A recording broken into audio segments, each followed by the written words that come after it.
जब हमने खेत उगाने शुरू किए तो एक मसला आया वहां पर पेस्ट्स का। पेस्ट कहते हैं ऐसे जानदारों को जो आप की चीज़ों का नुकसान करते हैं, जिनको आप पसंद नहीं करते। कोई भी ऐसा जानवर जिसको आप पसंद ना करते हो वो पेस्ट कहलाता है। और वो नापसंदीदगी किसी भी वजह से हो सकती है, आपकी खुराक को ख़राब करने की वजह से, या जनरल नापसंदीदगी है, मसलन कॉकरोच वगैरह हैं या मक्खियां हैं, बीमारियां फैलाने की वजह से। तो किसी भी वजह से वो ऑर्गेनिज्म पेस्ट हो सकता है।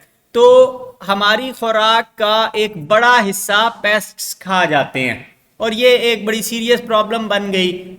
जब आपने पहले क्या था, कॉम्प्लेक्स इकोसिस्टम था, जंगल था, आपने जंगल साफ किया, उसकी जगह पर आपने एक ही सिंपल इकोसिस्टम लगा दिया, एक ही पौधा सारे इलाके में लगा दिया पूरे पहाड़ के ऊपर। अब वहां पर दूसरे जानवरों और पौधों ने देखा कि यहाँ पे तो मुफ्त की दावत है, वो आ गए सारे और उन्होंने धड़ाधड़ खाना शुरू कर दिया पौधों को। ठीक है, तो उसकी वजह से आपकी पैदावार कम हो जाती है।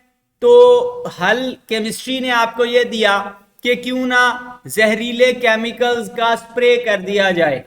ठीक है, ऐसे केमिकल्स जो लिविंग ऑर्गेनिजम्स के लिए जहरीले हों उनका स्प्रे कर दिया जाए। इनको हम कहते हैं केमिकल पेस्टिसाइड। साइड का वर्ड सुना हुआ है?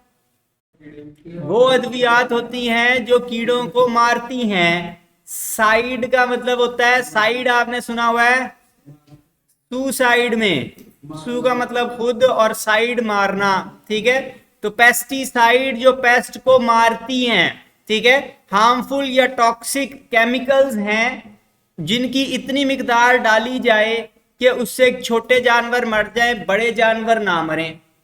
लेकिन बाद में पता लगा कि वो जो थोड़ी बहुत पेस्टिसाइड है, मिसाल के तौर पे आपने फसल के ऊपर, खेत के ऊपर स्प्रे कर दी, बाद में जनाब उस फसल के ऊपर से बीज उतारे और बाकी जो पत्ते थे वो गाय को खिला दिए। गाय ने वो पत्ते खाए और दूध दिया। आप दूध घर ले आए, माओ ने दूध पिया और अपने बच्चों को पिलाया। तो देखा ये गया कि वो पेस्टिसाइड जो 3 महीने पहले आपने पत्तों पे स्प्रे की थी वो अब बच्चे के जिस्म में मौजूद है। ठीक है, इतने ज्यादा साइकिल से गुजरने के बावजूद वो पेस्टिसाइड किसी ना किसी तरह आप तक, आपकी बॉडीज तक पहुंच रही है। गरचे वो आपको मारती नहीं है, लेकिन आपके कुछ ना कुछ सेल्स को नुकसान जरूर पहुंचाती है।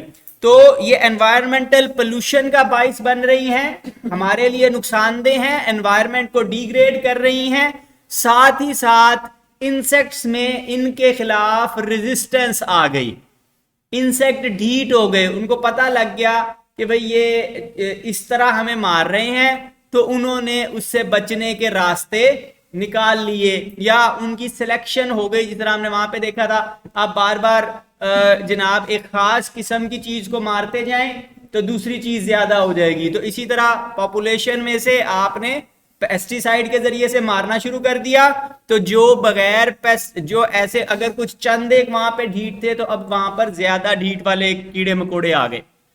ठीक है, तो बायोलॉजी ने आपको एक तरीका दिया, इसको कहते हैं बायोलॉजिकल कंट्रोल। ठीक है, पिछला तरीका केमिकल कंट्रोल है, केमिकल्स के जरिए से क्रॉप पेस्ट को कंट्रोल करना। दूसरा है बायोलॉजिकल कंट्रोल। बायोलॉजिकल कंट्रोल में आप क्या करते हैं? Use of living organisms to control crop pest. Living organisms कौन से? जो उनके नेचुरल प्रेडेटर्स हैं, कुदरती तौर पे भी तो उनके शिकारी कोई ना कोई वहां पे मौजूद होंगे। मिसाल के तौर पे ये अल्लाह मियां की गाय आपने देखी हुई है, इंतहाई शरीफ खूंखार दरिंदा है। ठीक है, लेडी बर्ड बीटल इंतहाई खूंखार दरिंदा होती है, जिसको हम शराफत की मिसाल कहते हैं। ठीक है, तो ये जनाब वहां पर खेतों में फिर रही होती हैं, आपने देखा ये घरों में भी फिर रही होती हैं। तो ये धड़ाधड़ दूसरे कीड़े मकोड़ों को खाते हैं, इनकी भूख खत्म ही नहीं होती, सुबह शाम खाते रहते हैं, खाते रहते हैं, खाते रहते हैं। ठीक है, जहां कोई दूसरी कोई सुंडी मिल जाए, कोई छोटा मोटा एफिड मिल जाए, कुछ और मिल जाए, इन्होंने चट कर जाना है। ठीक है, तो आपको एग्रीकल्चर वाले आजकल किसानों को वो एक गत्ता देते हैं, वो गत्ता जाके किसी पत्ते के साथ बांध दें, उस गत्ते के ऊपर हजारों की तादाद में इनके अंडे लगे हुए होते हैं। थोड़ी देर में अगले दिन 2-4 दिन बाद अंडे में से बच्चे निकल आते हैं और वो बच्चे पूरे खेत में फैल जाएंगे, जहां कीड़े मकोड़े नजर आएंगे उनको खा जाएंगे। तो इसको हम कहते हैं बायोलॉजिकल कंट्रोल। ठीक है, तो नेचुरल हंटर्स या एनिमीज को आप इस्तेमाल कर सकते हैं। इसी तरह ऊपर आपको एक मक्खी दिखाई हुई है, वो क्या करती है, वो ये एफिड के ऊपर अंडा दे रही है, उसको डंग मारा, अंडा दे दिया।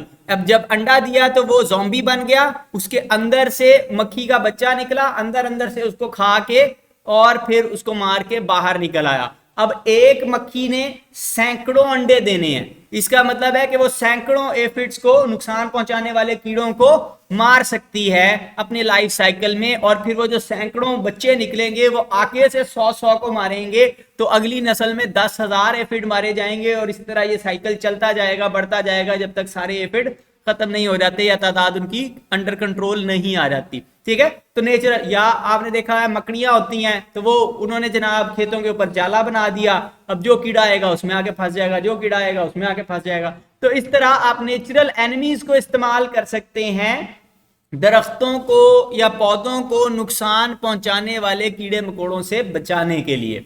ठीक है, पेस्टिसाइड जब आप स्प्रे करते थे तो सारी तरह के ही मारे जाते थे, उसमें आपके फायदे वाले कीड़े और आपको नुकसान पहुंचाने वाले कीड़े सभी मारे जाते थे, प्लस उल्टा आपको भी नुकसान हो रहा था। इस तरह के तरीके इस्तेमाल करेंगे तो नुकसान कम होगा, आपको भी नुकसान नहीं होगा और सिर्फ वो चीजें मरेंगी जो आपको नुकसान पहुंचा रही हैं, आपके खेतों को नुकसान पहुंचा रही है। फिर इसी तरह एक और तरीका कार कहलाता है बायोपेस्टिसाइड्स। मिसाल के तौर पे हमें बहुत से बैक्टीरिया और वायरसेस बीमार करते हैं, मसलन कोविड आया, बहुत सारे बंदे उसने मार दिए, तो कोई ना कोई बैक्टीरिया और वायरस ऐसे भी तो होंगे जो मिसाल के तौर पे सुंडियों को मारते होंगे, कुछ ऐसे होंगे जो टिड्डियों को मारते होंगे, कुछ ऐसे होंगे जो एफिड्स को मारते होंगे।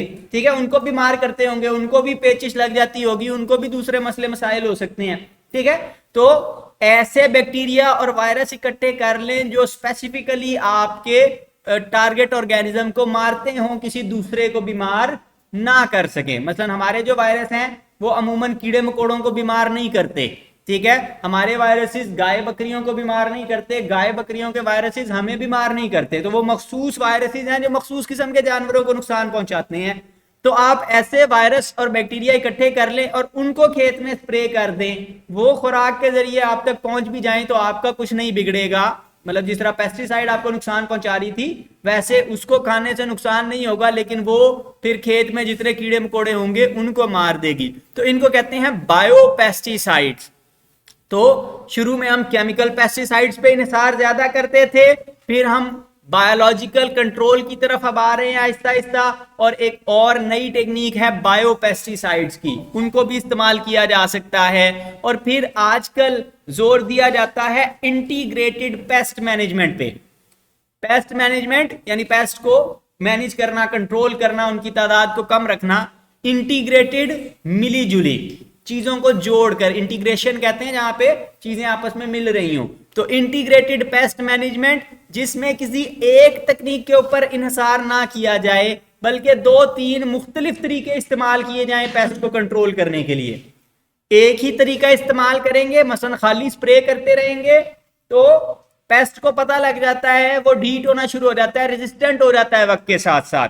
ठीक है, अगर 2-3 तरीके, कभी मुक्का मारेंगे, कभी लात मारेंगे, ठुड्डा मारेंगे, कभी कुछ और टक्कर मारेंगे, तो फिर अगले बंदे को नहीं समझ आएगी कि क्या हो रहा है मेरे साथ। ठीक है, तो जब आप मुख्तलिफ टेक्निक्स इस्तेमाल करते हैं तो पेस्ट को कंट्रोल करना बेहतर तरीके से आप उसको मैनेज कर सकते हैं, कंट्रोल कर सकते हैं। इसको कहते हैं इंटीग्रेटेड पेस्ट मैनेजमेंट।